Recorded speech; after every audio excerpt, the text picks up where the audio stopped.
देखिए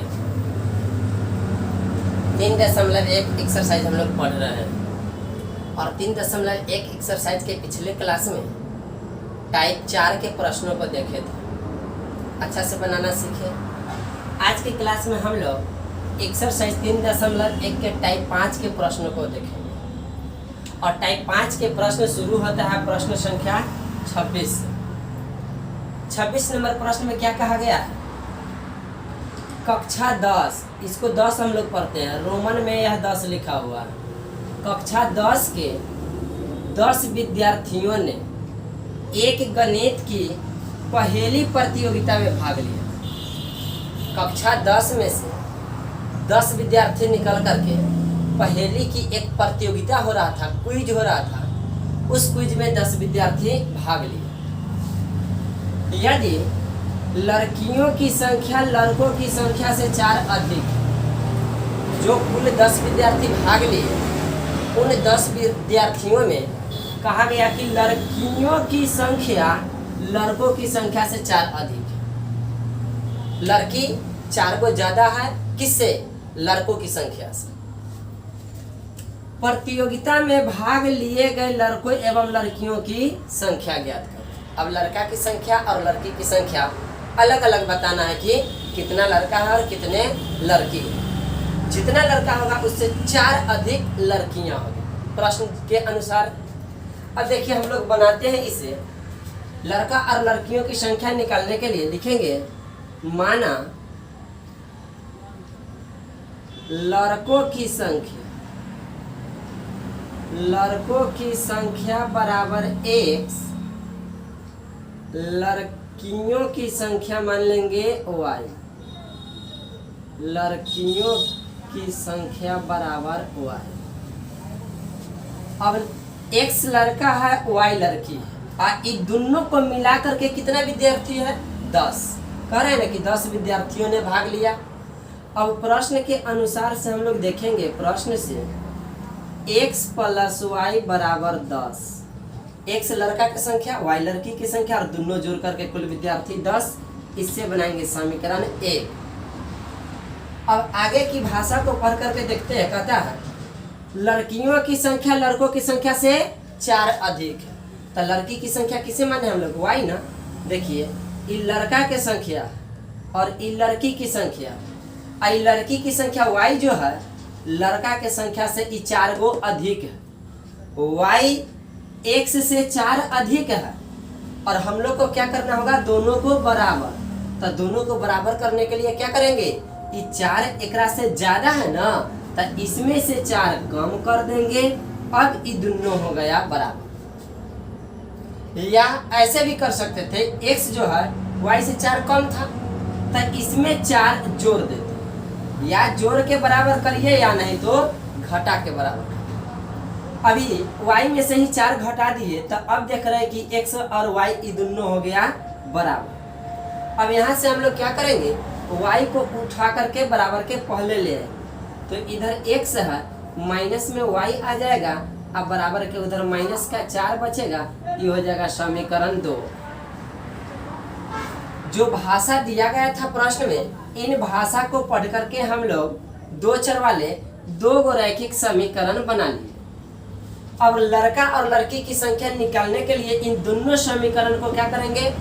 हल करेंगे। तो समीकरण हल करना हम लोग सीखे हुए हैं। देखिए यहाँ पर समीकरण 1 में 1y है और इसमें भी 1y है, दोनों बराबर है।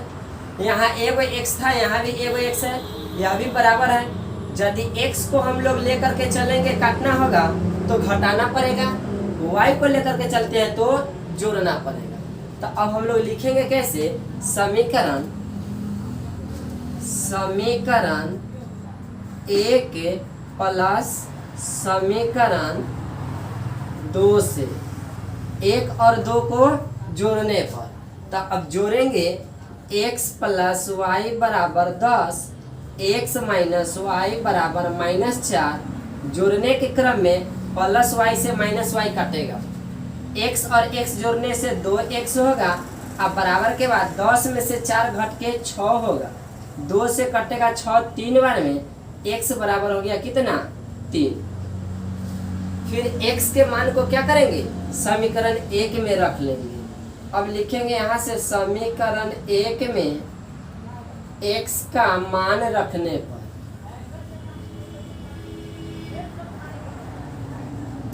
समीकरण 1 क्या है देखिए, तो समीकरण 1 है x प्लस वाई बराबर 10।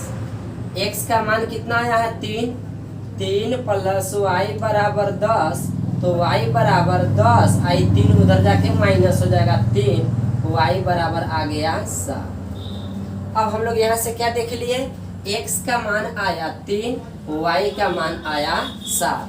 x क्या माने थे, लड़कों की संख्या, y माने थे लड़कियों की संख्या।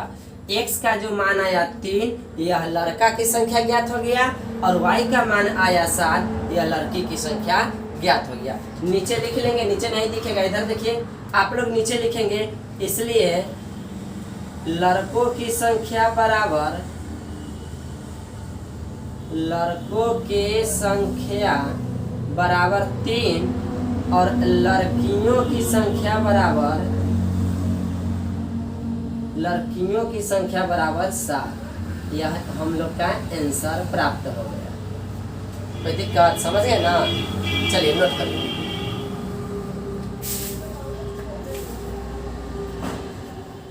चलिए अगले प्रश्न को अब हम लोग देखते हैं। क्वेश्चन नंबर का है 27। 27 नंबर क्वेश्चन में कहा कि निम्न संख्याओं रैखिक समीकरण युग्म में बनाएं और ग्राफीय विधि से हल करें। ऊपर में शर्त दिया है कि 27 नंबर क्वेश्चन में जो भाषा दिया गया है, इन भाषाओं को पढ़ करके इससे रैखिक समीकरण युग्म बनाना है, और फिर उस रैखिक समीकरण युग्म को ग्राफीय विधि से हल करके प्रश्न में जो पूछा गया है उसका मान ज्ञात करना है। यानी कि रैखिक समीकरण युग्म में जो एक्स वाई से बनेगा, तो उस एक्स वाई का मान भी हम लोग को ज्ञात करना है।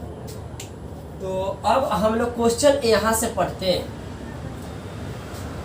2 वर्ष पहले एक पिता की उम्र अपने पुत्र के उम्र की 5 गुनी थी। फिर कहा कि 2 वर्ष बाद उसकी उम्र पुत्र की उम्र की 3 गुनी से 8 वर्ष अधिक होगी। अब इन कथन को पढ़ करके हम लोग को रैखिक समीकरण युग्म में बनाना। कोई भी 2 व्यक्ति के रिलेशन यदि उसके उम्र से दे प्रश्नों में, तो उन प्रश्नों को हल करने के लिए थोड़ा सा बेसिक बात जानना जरूरी होता है। कभी कभी पिता और पुत्र के बीच उम्र का संबंध दे देगा, कभी कभी माता और पुत्र के बीच देगा, माता और पुत्री के बीच दे देगा, कभी 2 दोस्तों के बीच उम्र के रिलेशन को दे देगा। तो इन प्रकार के प्रश्नों को हल करने के लिए, इनसे रैखिक समीकरण युग्म तैयार करने के लिए हम लोग को थोड़ा सा बेसिक बात पहले जानकारी लेना होगा। वह छोटी छोटी बातें जब जान लेंगे, समझ लेंगे, तो फिर रैखिक समीकरण युग्म आसानी से बना लेंगे। और जब रैखिक समीकरण युग्म बन जाएगा, तो फिर उसे जो भी विधि से कहे, ग्राफीय विधि का है, विलोपन विधि का है, प्रतिलोपन विधि का है, प्रतिस्थापन विधि का है, जो भी विधि से समीकरण को हल करने के लिए कहेगा हम लोग हल कर लेंगे। तो सबसे पहले छोटी छोटी बात जो है वह जान। देखिए मान लेते हैं कि मेरा उम्र अभी 20 वर्ष है, तो अभी से 2 वर्ष पहले मेरा उम्र क्या रहा होगा? अभी 20 वर्ष है, तो 2 वर्ष पहले, तो अभी से 2 वर्ष पीछे जाएंगे ना। पीछे जाने के लिए क्या कर देंगे? माइनस कर देंगे। अभी मेरा उम्र है 20 वर्ष, तो 2 वर्ष पहले कहेगा, तो इसमें से -2 करके 18 वर्ष बनेंगे। लेकिन यही 2 वर्ष बाद कह देता कि अभी से 2 वर्ष बाद कितना हो जाएगा, तो अभी 20 है, तो 2 वर्ष बाद के लिए 2 जोड़ देंगे, तो यह 22 वर्ष बनेगा। इतना बात समझ में आया? कभी भी प्रश्न में पहले रहेगा, उम्र वाला प्रश्नों में पहले कह देगा या पूर्व में कहेगा, तो पहले या पूर्व दोनों एक ही बात है। 2 वर्ष पूर्व, 3 वर्ष पूर्व, 5 वर्ष पूर्व, 10 वर्ष पूर्व, जितना वर्ष पूर्व कहेगा, ये पूर्व का मतलब पहले ही होता है, तो उतना हम लोग अभी के वर्तमान उम्र में से जितना वर्ष पूर्व कहेगा उतना माइनस करेंगे। ठीक है। और एक बात और कहता है, 2 वर्ष बाद, 3 वर्ष बाद, 5 वर्ष बाद, तो जब बाद वाला कहेगा ना, तब बाद कहे या बाद के लिए एक और शब्द का प्रयोग करता है, पश्चात। पश्चात का मतलब भी होता है बाद।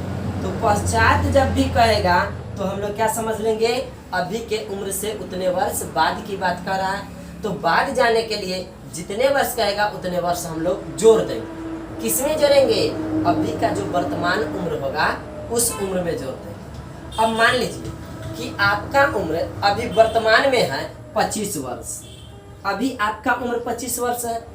अभी से 5 साल पूर्व कह दे तो फिर 5 साल पूर्व, आप पूर्व के मतलब पहले, आप पहले जब भी कहेगा तो हम लोग क्या कर लेंगे, माइनस करेंगे। तो अभी से 5 वर्ष पूर्व कहेगा तो माइनस के 5 करेंगे, कितना हो जाएगा, 20 वर्ष हो जाएगा। लेकिन यही 5 वर्ष पश्चात कह देता तो पश्चात के मतलब क्या, बाद में, और जब बाद वाली बात रहता तो हम लोग जोड़ देते। अभी 25 वर्ष है तो 5 वर्ष बाद कितना हो जाएगा, 5 इसमें जोड़ देते तो यह होगा 30 वर्ष। यह बात समझ में आ गया। अब दूसरी यह बात समझना है कि जब भी प्रश्न देता है तो 2 व्यक्ति के बीच के रिलेशन में देता है। उन दोनों व्यक्ति के अभी का उम्र यदि पता हो तो अभी से 5 वर्ष पूर्व कह दे तो दोनों के उम्र में से 5 घटाएंगे कि एक के उम्र में से। बोलिए तो 5 वर्ष का समय बीता तो दोनों के लिए बीता होगा कि केवल एक के लिए बीता होगा, एक का उम्र बीत गया और एक जहाँ के तहाँ रुकल रहेगा, ऐसा होगा समझ क्या, ऐसा नहीं होगा। जब भी कहे 5 साल बाद कहे या 5 साल पूर्व कहे, पीछे जाना होगा तो दोनों व्यक्ति के एज में से 5 साल पीछे चलेंगे तो माइनस करेंगे, 5 साल आगे चलेंगे तो दोनों व्यक्ति में 5 साल प्लस कर देंगे। यह बात भी समझ में आ गया। यही छोटी बात समझना थी कि प्रश्न में 2 व्यक्ति के वर्तमान उम्र यदि पता हो जाए और उन उम्र के बाद उसमें जोड़ने की चर्चा कहे या घटाने की, जोड़ने और घटाने वो आपके ऊपर निर्भर करता है कि आप कब जोड़ेंगे कब घटाएंगे। उसमें जोड़ने की बात नहीं कहेगा, घटाने की बात नहीं कहेगा। प्रश्न में केवल कहेगा 5 वर्ष पूर्व या 5 वर्ष पश्चात। अब पूर्व और पश्चात को ही आपको समझ लेना है, उसके हिसाब से प्लस करेंगे या माइनस करेंगे। तो चलिए अब हम लोग प्रश्न को समझते हैं। यहाँ पर दिया है एक पिता है और एक पुत्र है। अब दोनों की उम्र को हम लोग क्या करेंगे, अभी की वर्तमान उम्र दिया है क्या प्रश्न में, नहीं ना दिया है। पिता और पुत्र के उम्र के बीच के संबंध को इस कथन में दर्शाया है, और वह भी एक भाषा के माध्यम से। न पिता की वर्तमान उम्र पता है और न पुत्र के वर्तमान उम्र पता है। दोनों में से किसी एक का भी पता होता तो उसके रिलेशन से दूसरा का उम्र निकाल लेंगे। दोनों में से किसी का वर्तमान उम्र पता नहीं है तो पिता की उम्र और पुत्र की उम्र हम लोग अपने से मान लेंगे। माना पिता की वर्तमान उम्र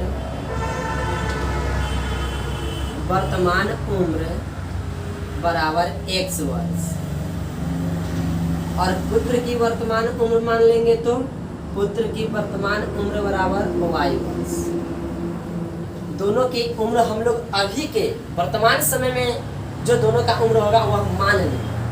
अब प्रश्न के अनुसार हम लोग चलते हैं। तो प्रश्न से क्या कहा गया, 2 वर्ष पहले, तो जैसे ही 2 वर्ष पहले पढ़िए ना, दोनों के उम्र को लिख करके 2 वर्ष माइनस कर दीजिए। पिता के उम्र x वर्ष, पुत्र के उम्र y वर्ष, और 2 वर्ष पहले कहा था, दोनों में पहले 2 माइनस कर दीजिए। अब हम लोग चल गए, यह तो वर्तमान उम्र था ना, यह 2 साल पीछे चल गए, अभी से 2 साल पीछे। 2 साल पीछे पिता इतने वर्ष के थे और पुत्र इतने वर्ष के थे। 2 वर्ष पहले पिता की उम्र अपने पुत्र की उम्र की 5 गुनी थी। अब आगे की कथन से क्या पता चला, 2 वर्ष पहले यह जो पिता है, पिता का जो उम्र है पुत्र के उम्र से ही 5 गुना अधिक है।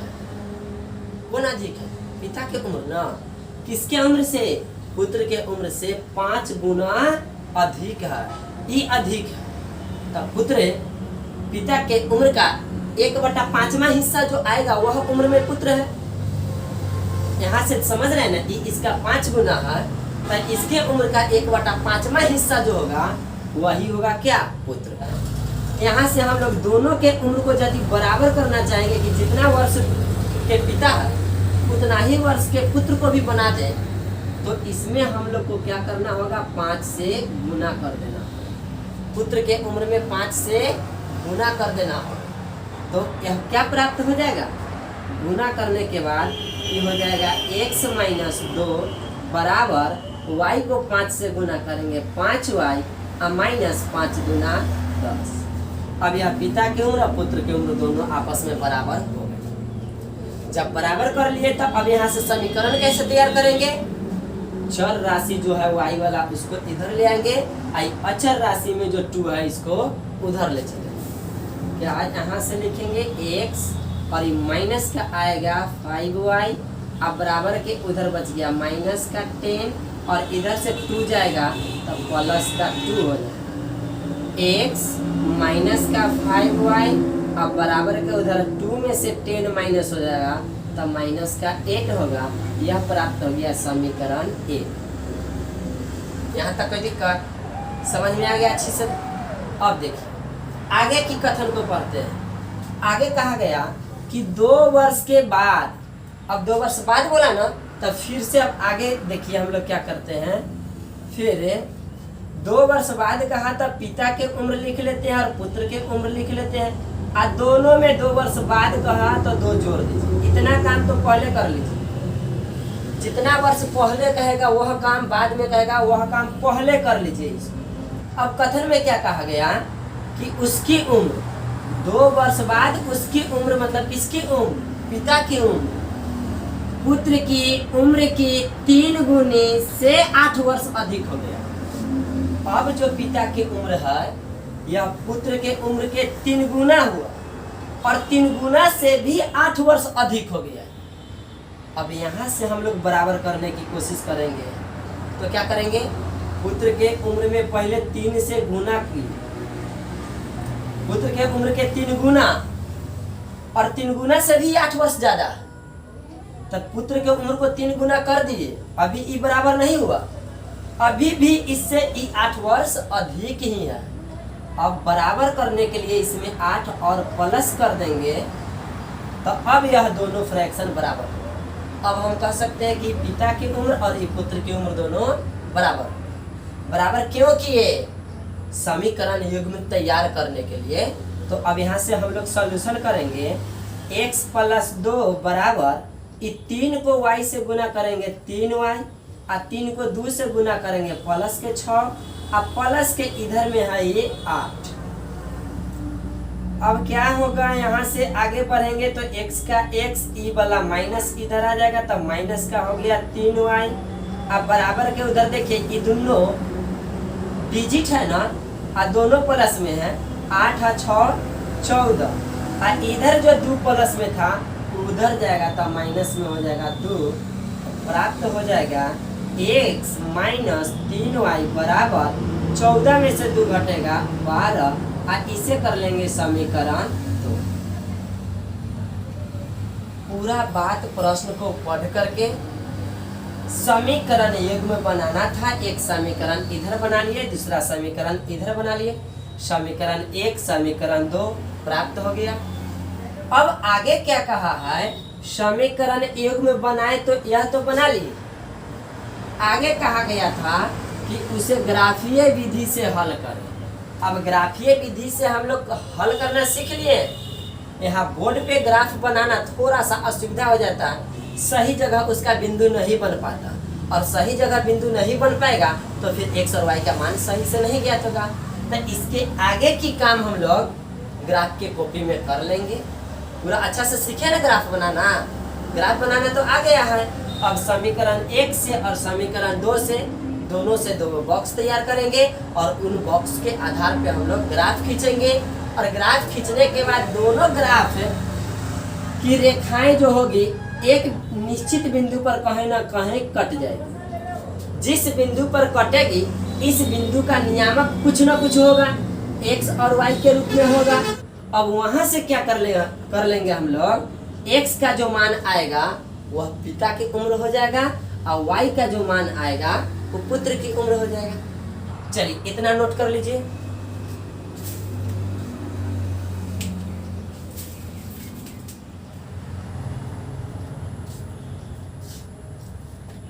अब हम लोग देखेंगे क्वेश्चन नंबर 28।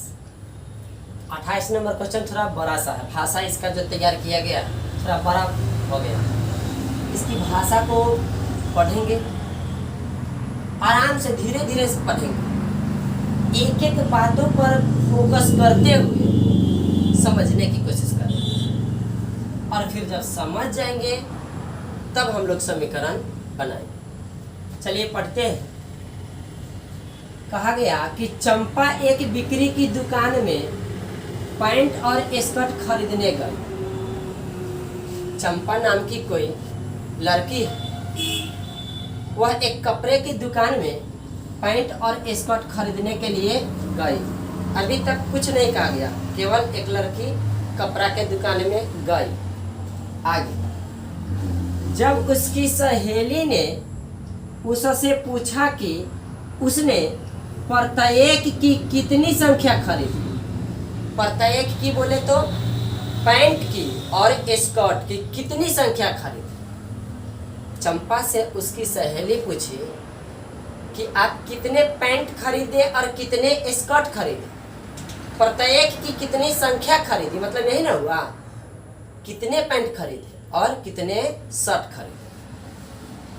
तो उसने जवाब दिया।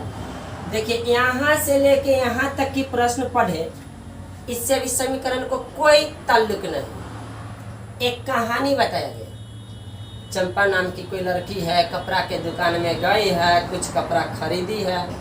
उसके सहेली द्वारा उससे पूछा गया कि प्रत्येक की संख्या बताइए कि कितने पैंट खरीदे और कितने स्कर्ट खरीदे। कहानी बनाया गया।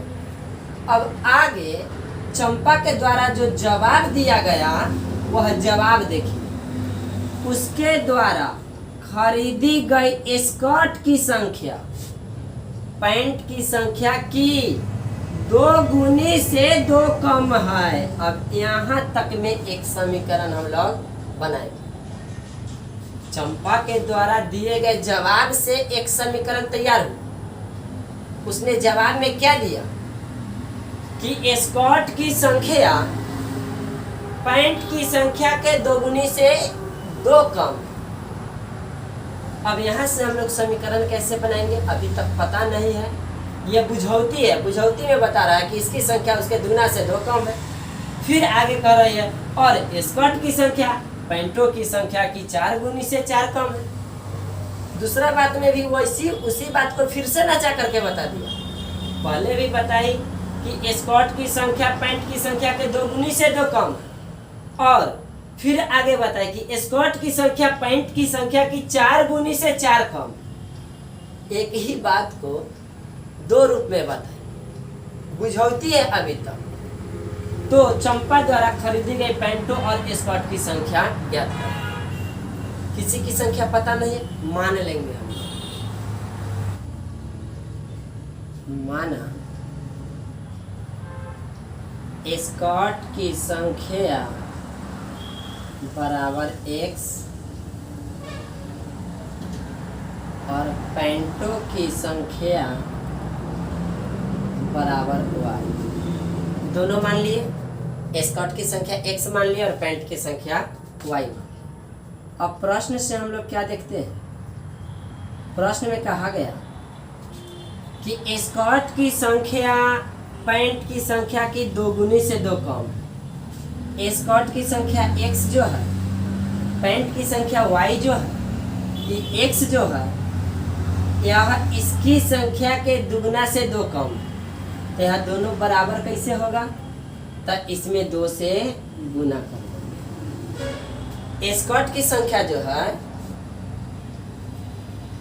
पैंट की संख्या के दुगना से 2 कम, तो दोनों को बराबर करने के लिए पैंट की संख्या में पहले 2 से गुना किया, दुगना हो गया।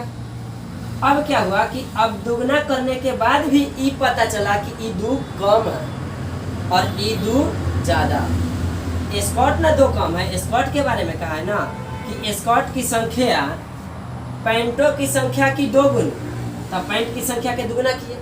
अब इसके दुगना करने के बाद पता चला कि ई 2 कम है, तो ई 2 कम है तो ई 2 ज्यादा होगा। ये दोनों अभी भी बराबर नहीं हुआ। इसको बराबर करने के लिए या तो इसमें 2 जोड़ देंगे या नहीं तो इसमें से 2 घटा देते, तब बराबर हो जाता। दोनों एक ही बात होता। अब इधर जोड़ दिए हैं तब भी वही हो जाएगा। इसको इधर ले आएंगे, इसको उधर ले चलेंगे, तो x माइनस का 2y और बराबर के बाद ये 2 उधर जाएगा तब माइनस का 2। इससे समीकरण 1 प्राप्त होगा। और फिर क्वेश्चन में आगे की जो कथन है इसको पढ़ते हैं। इससे क्या पता चला कि ईश्वर जो स्कॉट की संख्या है वह पैंटों की संख्या की 4 गुनी से 4 कम। ये स्कॉट की संख्या है, ये पैंट की संख्या है। कहा कि स्कॉट की जो संख्या है ये पैंट की संख्या की 4 गुनी, तो इसके 4 गुना कर दो। अब 4 गुना से भी ये 4 कम है, तो कम है ना, तो एकरा और 4 को दे दीजिए और अब दोनों को बराबर कर दीजिए। अब यहाँ से समीकरण बनेगा x माइनस 4y बराबर ये 4 उधर जाएगा तब माइनस के 4, समीकरण 2। इतना बड़ा कथन था, पढ़ करके हम लोग समीकरण 1 में तैयार कर लिए। अब ये दोनों समीकरण से क्या करेंगे, हल करके x और y का मान निकाल। देखिए इसमें भी एगो x है, यहाँ समीकरण में एगो x है और यहाँ भी एगो x है, और दोनों का दोनों x क्या चीज में है, प्लस में। तब लोग क्या करेंगे, समीकरण को घटा लेंगे। अच्छा यहाँ पर है x माइनस 2y बराबर माइनस 2, x माइनस 4y बराबर माइनस 4। ई वाला में डिजिट बड़ा है, ए में छोटा है, तो हम लोग क्या करते हैं 2 में से ही 1 को घटा लेते हैं। समीकरण 1 में से 2 को घटाएंगे तब भी बनेगा, 2 में से 1 को घटाएंगे तब भी बनेगा। समीकरण 2 माइनस समीकरण x। अब 2 वाला समीकरण था x माइनस 4y बराबर माइनस का 4, और 1 वाला समीकरण था x माइनस 2y बराबर माइनस का 2। घटाना है, इसके लिए साइन चेंज होगा, और घटाने के लिए प्लस x भी माइनस x का 2y प्लस 4y माइनस 2 में से 4 घटेगा तो माइनस के 2y बराबर 2 में से 4 घटेगा माइनस के 2। माइनस से माइनस कटा, 2 से 2 कट गया एक बार में, y बराबर पता चला 1। y हम लोग क्या माने थे, y माने थे पैंटों की संख्या। पैंटों की संख्या पता चल गया। अब स्कॉट की संख्या निकालना है, तो स्कॉट की संख्या के लिए क्या करेंगे, समीकरण 1 में रख देते हैं। समीकरण 1 में y का मान रखने, y का मान रखने पर देखिए समीकरण 1 क्या था, समीकरण 1 है x माइनस 2y बराबर माइनस 2, x माइनस 2y बराबर माइनस का 2, x माइनस 2 और गुना y का मान 1 आया है, 1 रखेंगे बराबर के बाद माइनस 2, माइनस 2 को 1 से गुना करेंगे माइनस 2, और इधर माइनस 2 रहेगा तो उधर जाके बनेगा प्लस 2। तो अब यहाँ से हम लोग क्या करेंगे, x बराबर उधर में है माइनस 2 और इधर से जाएगा तो प्लस 2। अब क्या हो गया, x बराबर माइनस 2 और प्लस 2 घट के हो गया 0। x का मान 0 आ गया ना। x अब हम लोग माने थे स्कॉट की संख्या, y माने थे पैंट की संख्या, y का मान कितना आ गया है 1। अब इधर में नीचे लिख लेंगे, इसलिए स्कॉट की संख्या बराबर 1, सॉरी स्कॉट x माने है ना, स्कॉट की संख्या 0 और पैंट की संख्या 1। कोई दिक्कत नहीं होगा, चलिए नोट करिए।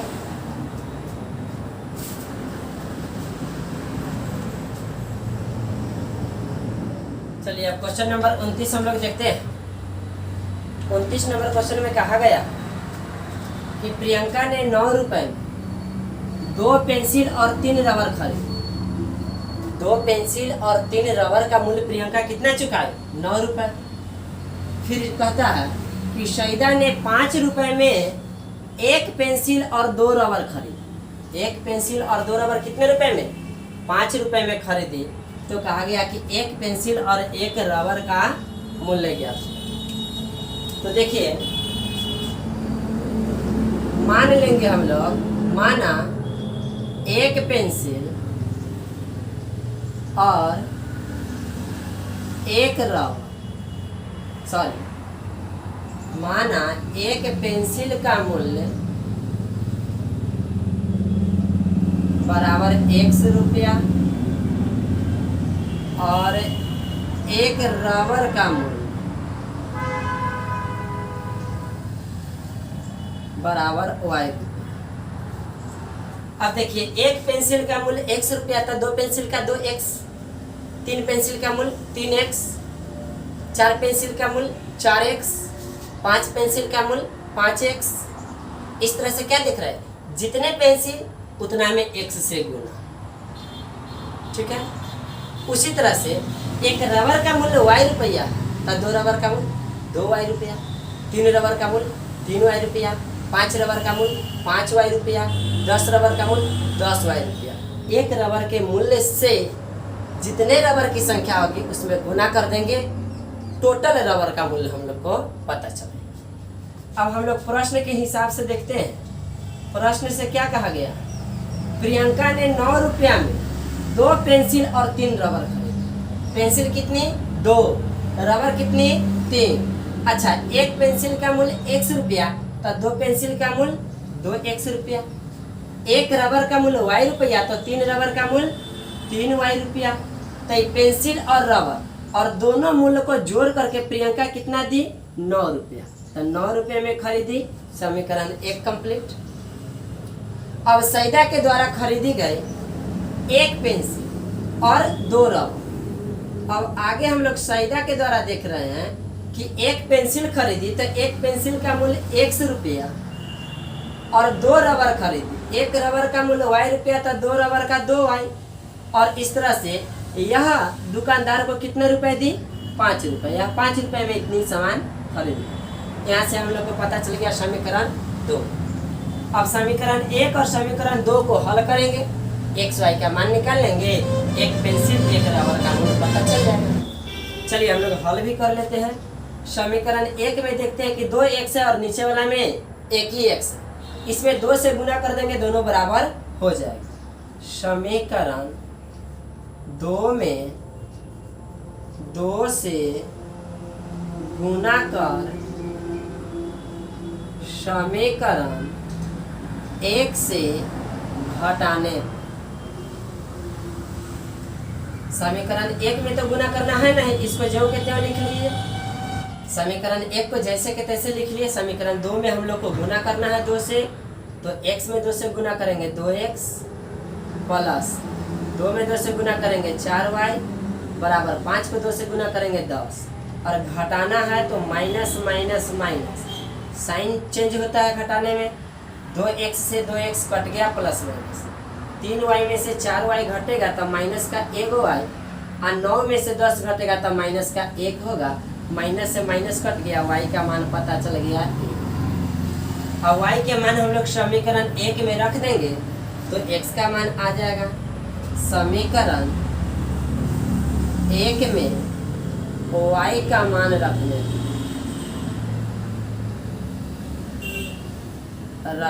पर समीकरण 1 हम लोग का क्या था? 2x प्लस 3y बराबर 9। 2x प्लस 3y बराबर 9। y का मान 1 आया है, यहाँ से y का मान 1 y के जगह पे रखेंगे तो 2x प्लस 3 गुना y का मान 1 बराबर 9। 3 को 1 से गुना करेंगे 3, इधर प्लस में है उधर जाके माइनस हो जाएगा। 2x बराबर 9 माइनस 3, 2x बराबर 6, 2 से कटेगा 3 बार में, x बराबर आया 3। x हम लोग क्या माने थे? 1 पेंसिल का मूल्य 100 रुपया, 1 रबर का मूल्य y रुपया तो यहाँ से हम लोग देख लिए x का मान जो 3 आया यह पेंसिल का मूल्य हो गया, y का मान जो 1 आया ये रबर का मूल्य हो गया। हम लोग लिख लेंगे नीचे, इसलिए एक पेंसिल का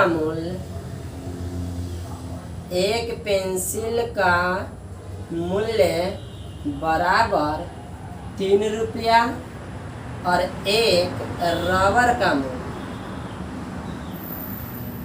बराबर 1 रुपया। क्वेश्चन हम लोग का पूरा बन गया, कंप्लीट हुआ।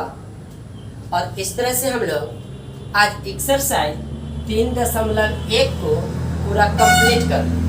अब अगले क्लास में 3.2 शुरू करेंगे।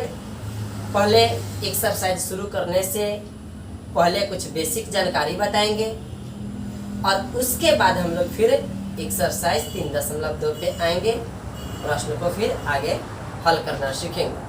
चलिए इसको नोट करिए और आज की क्लास को यहीं पे ख़त्म करते हैं।